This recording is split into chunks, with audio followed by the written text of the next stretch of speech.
Welcome to the Field Ecology and Botanical Identification training course. In this course, participants will develop a deeper understanding of the ecology of Irish farmland. There will be a particular focus on developing an in-depth knowledge of the role and function of results-based ecological condition scoring within Irish agri-environment measures. Before we start, I want to set the course in a slightly wider context and look at the diversity of the Irish landscape, some of the sustainability challenges we face, and the need to value a diverse range of products and services from our land base. First of all, I want to give a brief overview of the Irish landscape. The landscape of the country ranges from intensified lowlands displayed in the map in green to extensive mountainous areas in the grey to dark brown, with a wide range of land types in between. These are all characterised by differences in geology, topography, soils, climatic variation and land cover, with a wide range of land use capacities. Approximately 75% of the land is under production landscapes of varying intensities managed for food and fibre production, with approximately 65% farmland, mostly pasture, but a range of other interspersed semi-natural vegetation and arable land, and approximately 10% forest for timber production. The basis of our policy and practice when it comes to land use must be a fundamental realisation that all land cannot be all things to all people. One size does not fit all, and different land types function differently and are advantaged to provide a set of particular goods and services. Just a word of context in terms of sustainable agriculture and land use. When we mention sustainability at any stage, we are referring to it in a holistic manner encompassing the three aspects of economy, society and environment. Sustainability should be viewed in the context of meeting the 17 Sustainable Development Goals from Agenda 2030 of the United Nations. Illustrated in this slide is one of the best models I have seen to describe this. It is from the Stockholm Resilience Centre. It clearly highlights that the economy, including responsible consumption and production, is a tool of a functioning society and serves the needs of society, contributing to health and well-being, equality, education, zero hunger, for example, and the foundation of sustainable development is a healthy biosphere or environment encompassing the atmosphere, land and water. The central axis displayed in the diagram illustrates that these goals can only be achieved through partnership and collaboration across society. The scale of the challenge in working towards sustainable land use cannot be underestimated, however. Globally, we have made significant gains in the amount of people the planet can support in recent decades, but this has come at significant social and environmental cost, which ultimately is self-destructive.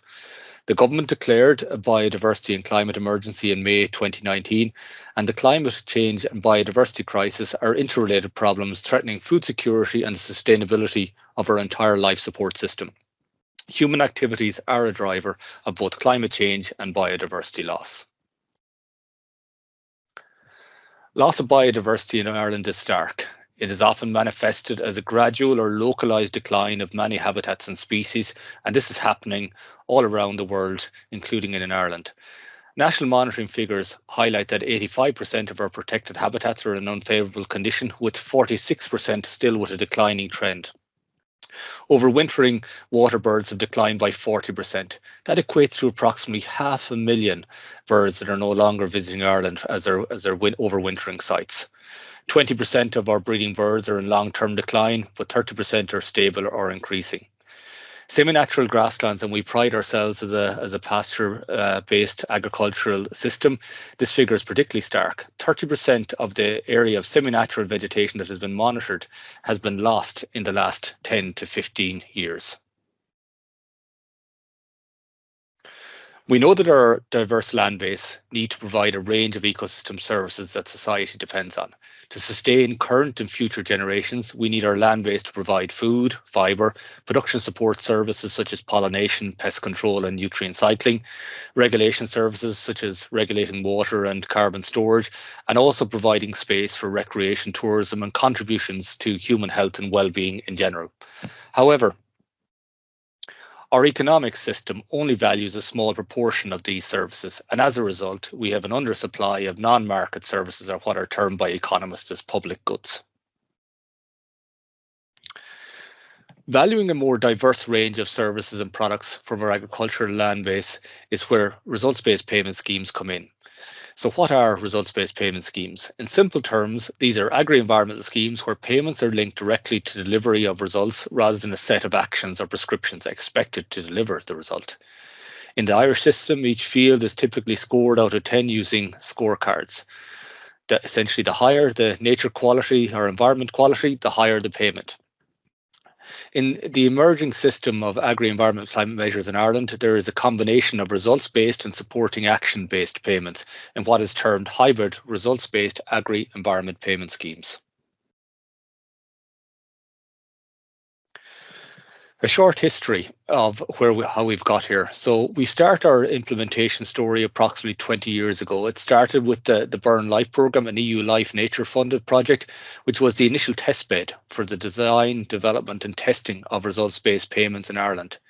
This was scaled up to approximately 160 farms in 2010 to 2015, and it was hoped that in the 2013 to 2020 policy cycle that this could be scaled up to extensively farmed regions across the country. However, it was considered that there was neither the capacity or evidence base to enable this to happen at the time.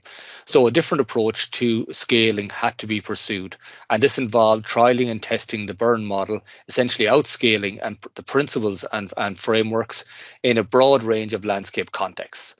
From 2014 to today, a range of funding opportunities were used over the period to including EU Life funding, Interreg, Horizon 2020, thematic networks and European Innovation Partnership operational groups across Ireland and Europe.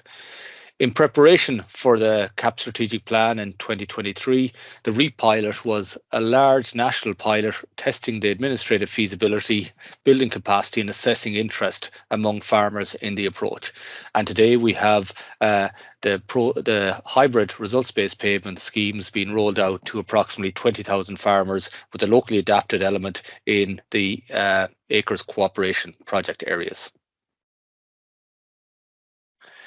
The emerging general scorecard structure that has been used over the last number of years is a multi-criteria assessment of ecological condition for the delivery of what we term bundles of ecosystem services. It's not just paying for nature or particular components of biodiversity. In many cases, it covers aspects of nature, water, and climate or soil quality.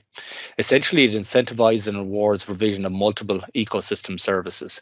And the condition scoring the fields on the farm is supported by a substantial body of research and understanding of the ecology of Irish ecosystems that feeds into the development of these scoring systems.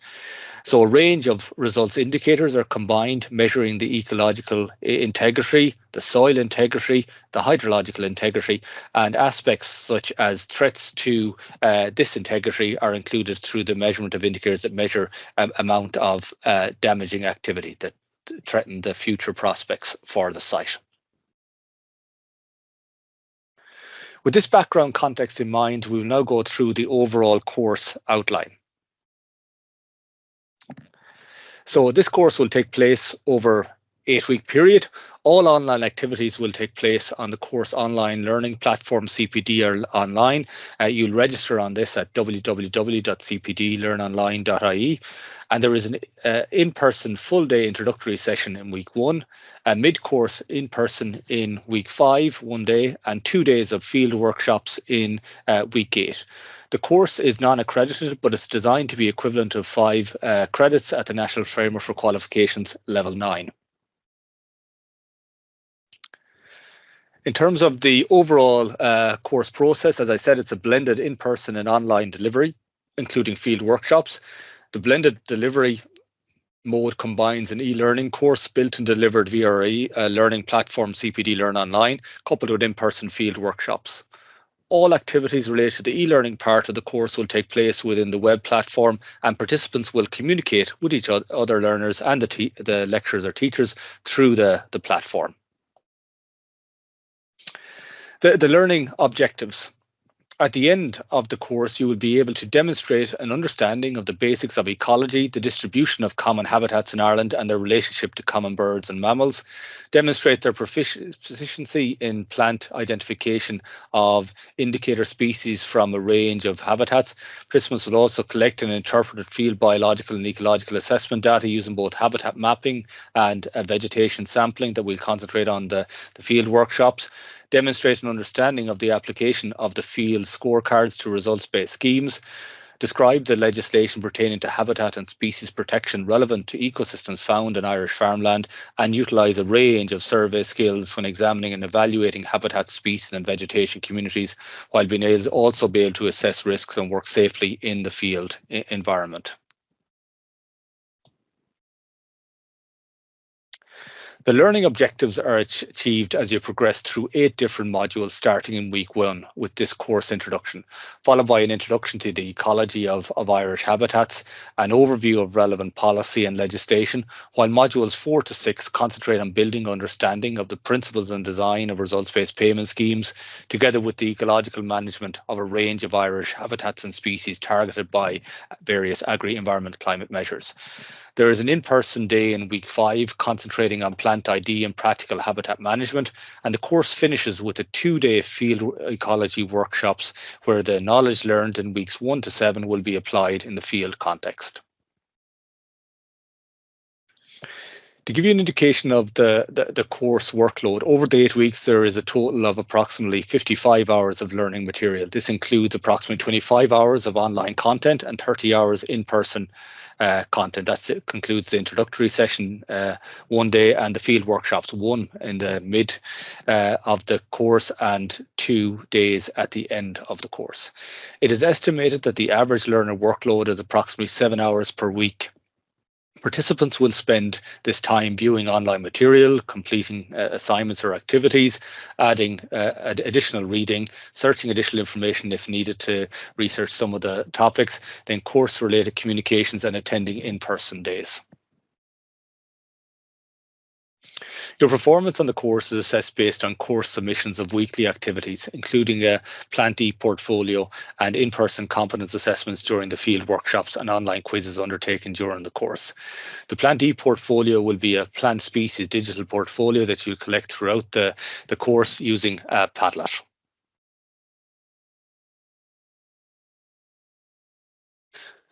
Achievements of the learners will be acknowledged through the use of digital badges, and a certificate of completion will be used to recognise learners' achievements that will be given out to all of you on completion, satisfactory completion of the course at the end. Digital badges, you mightn't have used them before, but these are a method of recognising learner skills or achievement that can be displayed on a range of online platforms and online CVs, including LinkedIn. So these will be given out at key milestones in the course for yourselves. So badge 1, you'll get this on reaching the halfway point in the online course. Badge 2 on completion of the 2 days of field workshops at the end. And badge 3 will be giving out at the end to validate completion of all coursework and submission of the learning portfolio, which is the plant portfolio on Padlet. And this will be awarded following a satisfactory assessment of the work by the lecturers. Finally, I hope you enjoy the course and looking forward to getting to meet you over the next number of weeks. Thank you.